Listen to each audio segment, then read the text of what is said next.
Hey yo, and welcome to my Easter egg guide for the new Black Ops Cold War map Forsaken. I'll put timestamps in the description, so if you're looking for a specific step in the Easter egg, you can skip to it directly. So let's get started. First and most obviously, you need to turn on the Pack-a-Punch machine as well as punching the red button in the previous room.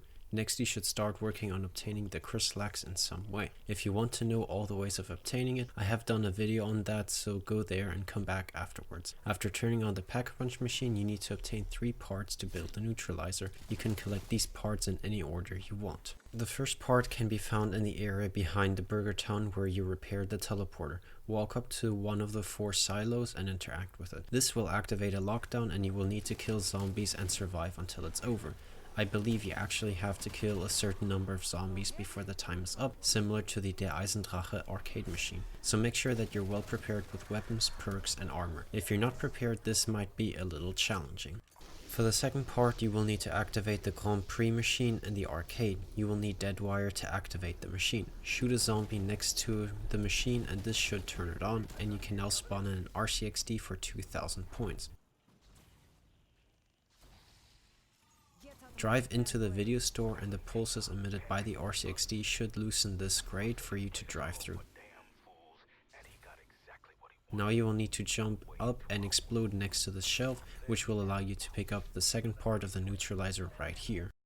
The last part is the easiest to obtain. Go to the boardroom area in the bunker that also has the Wunderfizz machine. You will need to have an abomination charge into this corner of the room, which will cause the last part to drop from the wall. For this next part you will need the crystal axe, so if you somehow don't have it yet, do that first. There are 3 big crystals around the map: the bunker, the starting area and the roof of storage zone 5. Each crystal will have 3 purple energy balls floating around them, which you will need to destroy. Once you shoot one of them, zombies will start spawning in more frequently and become more aggressive. You can destroy the balls with any weapon, but the gun variant of the crystal axe makes it really easy, only taking 1 or 2 shots. Once you've shot all the energy balls, use the axe mode to destroy the crystal, in which you will find a smaller crystal. Pick this up, but be aware that it will replace anything you have in your tactical slot. Also be aware that once you destroy any of the balls, the others will start moving faster and faster, so it can be a little bit difficult to hit the very last one, but they always follow the same trajectory, so once you know that, it shouldn't be too difficult.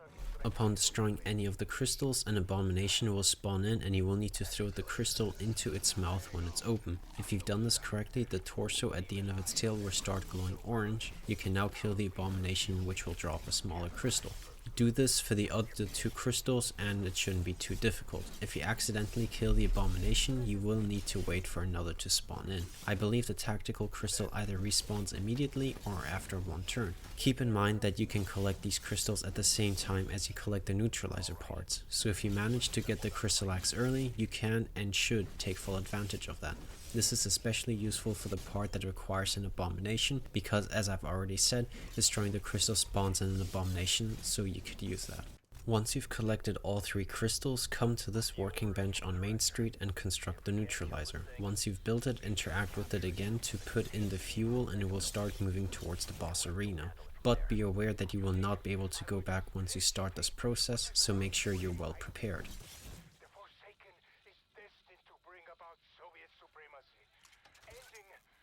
Once you activate the neutralizer, it will clear the street and create a bubble that you have to stay in to prevent taking damage from the outside. Its fuel will run out relatively quickly though, so you will need to go outside the bubble to destroy these orange crystals, which will drop fuel for the neutralizer. You will not take too much damage outside the bubble, but you will not be recovering any health either, so be careful. I will leave the full trip for you to see what it's like if you're having trouble. I strongly recommend Depth Perception, which will allow you to see the crystals through objects and makes finding them much easier. Fuel levels at 50%. Refuel required. Fuel levels at 75%. Fuel levels at 50%. This is like no weapon I've seen. The Forsaken is growing strong. I can't stop alone. Together, we have.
going to change. A change isn't a bad change. Good luck. I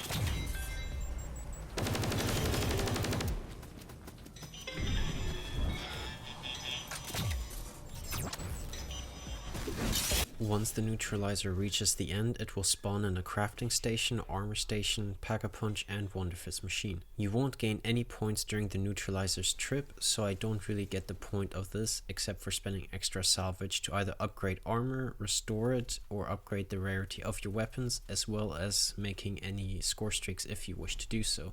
Once you're ready, interact with the rolling door and you will begin the boss battle. The mechanics of the fight are very simple. Kill zombies under Max's Ring of Fire type of circle, which will power up a railgun, of which there are 2. Before using the railguns, you will need to destroy the armor of the Forsaken with regular weapons, which will reveal a weak spot. The armor is relatively easy to break with a gun variant of the Crystal Axe.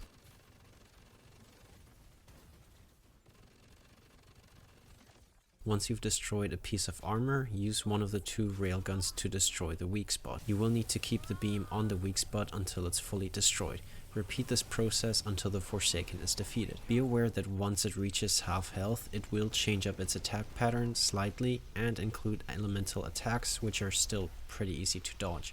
The best advice is to always be moving and never stand still for too long, and especially once it reaches half health. Also take advantage of PhD letting you slide very far, as it's a faster way to travel short distances than running and is very good for getting you out of close situations. That's it for this guide. Leave a like if you found it helpful and subscribe for more CoD Zombies content in the future. What did you think of the Easter egg overall and of the final boss fight? I found the Valentina fight in Mauerdettodden much more challenging, and this is a bit underwhelming as the very final boss fight of Black Ops Cold War. Leave a comment down below and let me know. I will also leave in the final cutscene, so if you don't want it spoiled and want to experience it for yourself, you've been warned. Have a good one, and I'll see y'all next time. Expanding around the globe. You will not consume this world! Not as long as I am here! Sam, whatever you're thinking of doing, don't do it! I'm not a bad person, Weaver. I am a good soul. I know what I have to do. I'm sorry. This is the only way.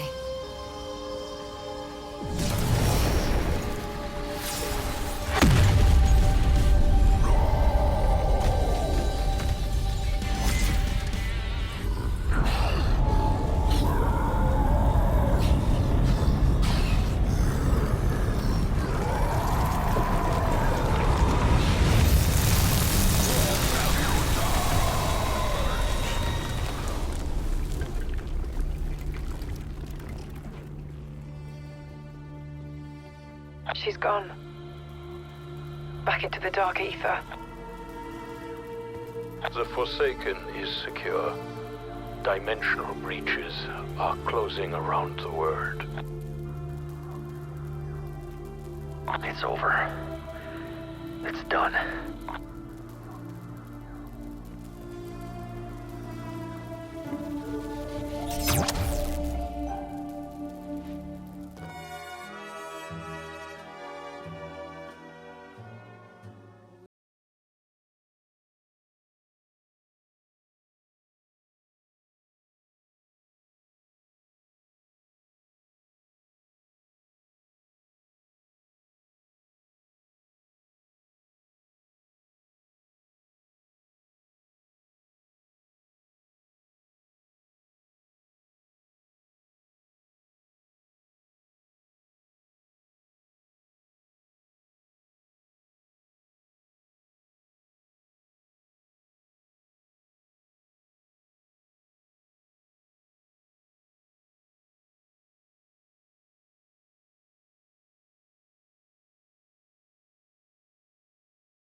Irasai. I need to rent a boat. Where do you need to go? Here. Are you sure? There's nothing there. What is it you're looking for? I'm looking for